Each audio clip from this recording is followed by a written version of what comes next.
by demonstrations. It was not done in boardrooms, and it was not done peacefully. But because everything else had failed, you heard about the Arab Spring that brought down governments in the Middle East and North Africa. It was on the streets. You've heard about the Orange Revolution in Ukraine and other countries. How was it done? It was done on the street. So yes, you can seek justice on the street if and when everything else fails. If courts do not give you justice because judges are compromised, or judges are threatened, or judges are bribed, then you can't go to court. There is no reason to go to court. If you can't seek justice legislatively because your members of parliament are picked or handpicked by party leaders and imposed, and then they go to parliament and all they do is take their benefits and salary and do not care about it, then you have to go to the street. But as I say, it is the ultimate final result when everything else has failed. Now, popular protests are entrenched in the Constitution of Kenya 2010. Everybody is allowed to protest peacefully without weapons. So as long as you do it peacefully without weapons, it is allowed. All right? Then you can go to court, as I say. That's another mechanism. And you can also write. You can also do petitions. You can also just agitate.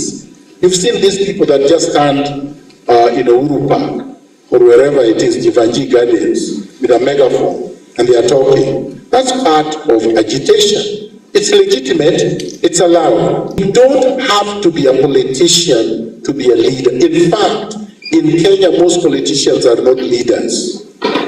Because leadership is not about occupying public office. Leadership is about vision.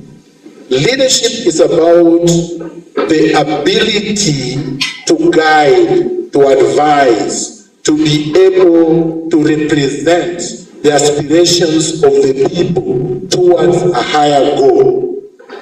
Meaning that in Kenya today, if you ask the question, what is it that most Kenyans aspire for? What is it? It's not money. I know many of you will say money. Money is not a value. Money is not a goal. Money is not an aspiration. Money is an instrument. In fact, a fiction, an economic fiction. Unfortunately, in Kenya, work is supposed to be bad because people who work are not rich. The ones who are stealing are richer. The ones who are doing deals are richer. The ones who fail their exams are doing better than the ones who passed. Like last week they released the results, KCSE, right? You see the A's. I am not going to comment on whether or not the exams were leaked or not. But no matter what it was, we know, no matter what, that there are students who genuinely got A's. And you expect these genuine A's to go to good faculties at the universities, graduate and get good jobs, right? But is that the reality in Kenya? Most hardworking students, most brilliant students, most promising students, bright scholars, are unemployed. Many of them die very painful deaths. This is what we want to change. The democracy I'm describing, the ones I am saying you should foster in the 21st century, should ensure that these students get employed, get paid based on merit. If I didn't know what I was talking about, I wouldn't be here today. I looked at the environment in 2021, 2022, and I'm already locked outside the country. I analyzed these people. I looked at Ruto, I looked at Raila, I looked at Uhuru. I said, no. The only way I go back to Kenya, I defeat Uhuru and Raila together. Then I will be back in the country. And we did. If I had not taken an active part in the political process, I believe they would have won. And I would have been locked out of Kenya for good. I would have died abroad without coming back to my country.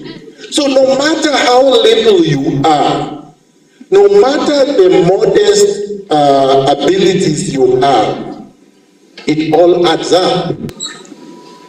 Secondly, when you are in exile, forced exile, not self-exile, there is a difference. I did not run into exile. I did not cross the Ugandan border or Tanzanian border or Somali border. I did not board a flight and say I've run away. I was forced out of this country twice.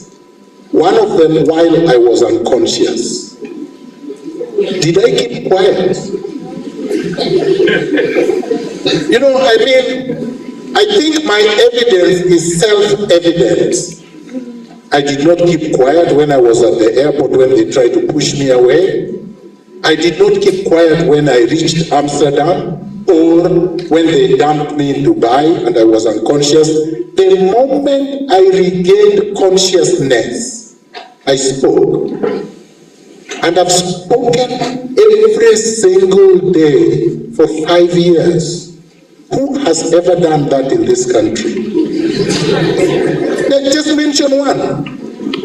Mention one person in the entire world who was sedated from his country of birth, put in a plane unconscious, dumped in a foreign airport, and the moment he regained consciousness, he said, I want to go back where I was sedated. Who?